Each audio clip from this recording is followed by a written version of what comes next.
야구에서 가장 아름다운 타석은 홈런을 치는 타석이 아닙니다. 홈런을 치고 안타를 만들고 볼넷을 고르고 도루까지 성공하는 경기입니다. 그것이 한 선수가 타석에서 가질 수 있는 가장 완전한 형태의 공격입니다. 6월 24일 오라클 파크 이정우는 바로 그 완전함을 보여줬습니다. 3타수 2안타 1홈런 1볼 넷 1도루 1타점 1득점.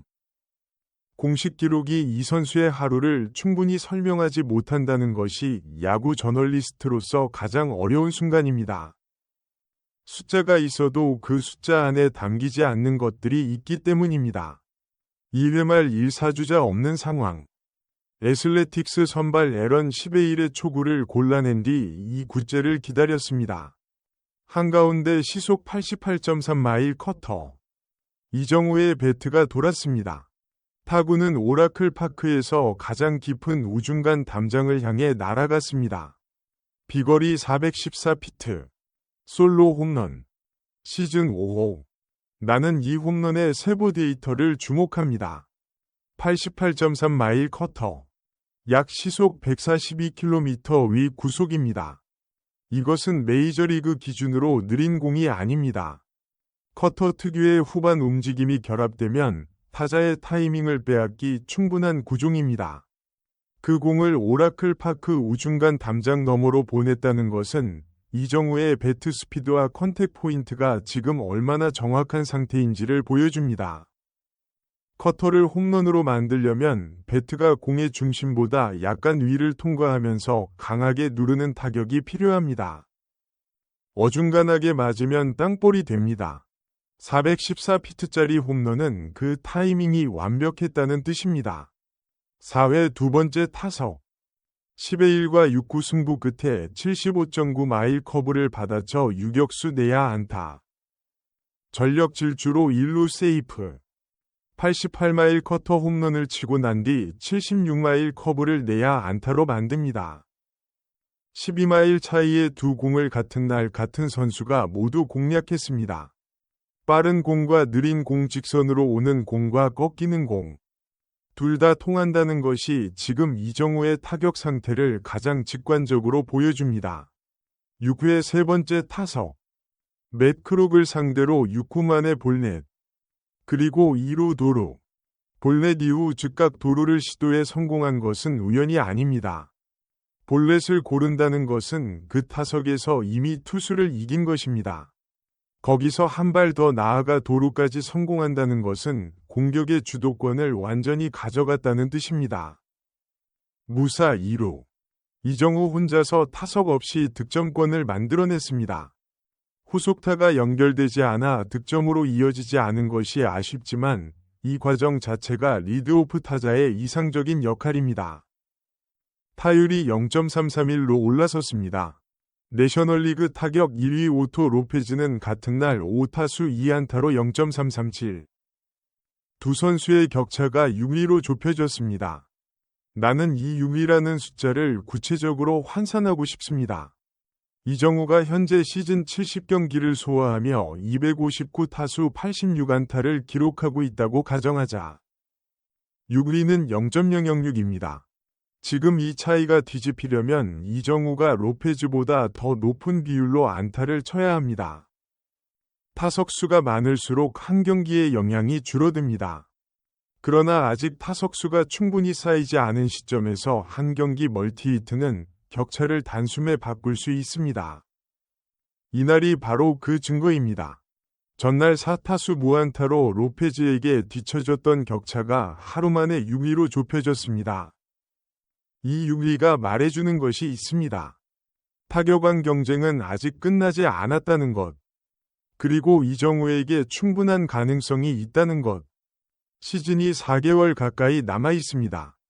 300타석 이상을 더 소화해야 합니다. 그 긴 여정에서 6위라는 격차는 수없이 뒤바뀔 수 있습니다. 그러나 동시에 나는 경계해야 할 것도 있다고 생각합니다. 오토 로페즈는 지금 마이애미에서 커리어 최고의 시즌을 보내고 있는 선수입니다. 이정우가 멀티히트를 치는 날에도 그는 5타수 2안타를 쳤습니다. 쉽게 무너지지 않는다는 뜻입니다. 이정우가 타격왕이 되려면 로페즈가 스스로 무너지기를 기다리는 것이 아니라 이정우 자신이 더 오래 더 높은 수준을 유지해야 합니다.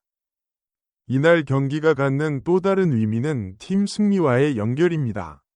이정우의 솔로 홈런이 결승 홈런이 됐습니다. 샌프란시스코가 3대1로 이겼고 그 첫 번째 점수가 이정우의 2회 홈런이었습니다. 팀이 3연패에서 탈출한 경기에서 결승포를 쏘아 올린 것입니다. 나는 이 맥락이 중요하다고 생각합니다. 타격왕 경쟁이 개인의 영역이라면 결승포는 팀의 영역입니다. 두 가지를 동시에 만족시키는 하루였습니다.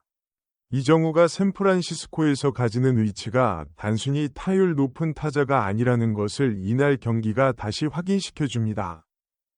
팀이 침체됐을 때 첫 번째 점수를 만들어내고 그것이 경기 전체의 흐름을 바꾸는 선수. 타석에서의 숫자와 팀에 대한 기여가 일치하는 선수. 수비에서 실책 하나가 있었습니다. 시즌 세 번째 실책입니다. 이것을 나는 외면하지 않겠다. 공격에서 빛나는 날에도 수비에서 실수가 나온다는 것은 경계해야 할 부분입니다. 메이저리그에서 외야 수비는 타격만큼 중요한 평가 지표입니다. 실책이 쌓이면 수비 기여도 지표가 떨어지고 그것이 종합적인 선수 가치 평가에 영향을 미칩니다. 이정우의 2026 시즌 전체 흐름을 다시 정리해보면 한 가지 패턴이 선명하게 보입니다.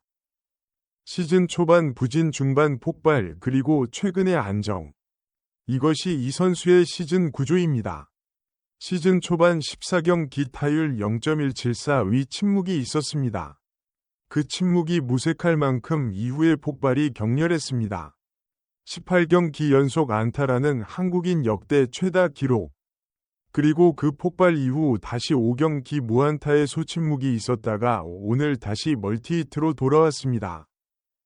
완전히 꺼지지 않는다는 것이 지금 이정우의 가장 중요한 특성입니다. 차가워지는 구간이 있어도 그 구간이 짧고 다시 뜨거워지는 속도가 빠릅니다. 이 패턴이 시즌 말까지 유지된다면 타율 0.331은 충분히 0.330 이상으로 마감될 가능성이 있습니다. 그리고 0.330 이상으로 시즌을 마감한다면 한국인 타자 메이저리그 최고 타율이라는 역사를 새로 쓴다. 추신수가 2010년 기록한 0.300 26년 동안 지켜온 그 기록이 오라클 파크에서 이날 이정우의 하루는 하나의 완성된 형태였습니다. 홈런으로 시작해 내야 안타로 이어지고 볼넷으로 출루해 도루로 득점권을 만들었습니다. 타격의 모든 방법을 한 경기에서 보여줬습니다. 그것이 이 선수가 단순히 타율이 높은 타자가 아니라 야구의 모든 공격적 도구를 갖춘 완성형 타자임을 보여주는 장면이었습니다. 6위. 지금 이 선수와 타격왕 사이의 거리입니다. 그 6위가 오늘 더 좁혀졌습니다. 내일 다시 타석이 열립니다. 그리고 이정우는 또 한 번 그 거리를 좁히기 위해 배트를 들 것입니다. 타격왕이라는 타이틀이 한국인 메이저리거에게 오는 날이 가까워지고 있습니다. 그리고 지금 가장 가까이 서 있는 사람이 이정우라는 사실은 오늘 오라클 파크가 가장 선명하게 증명했습니다.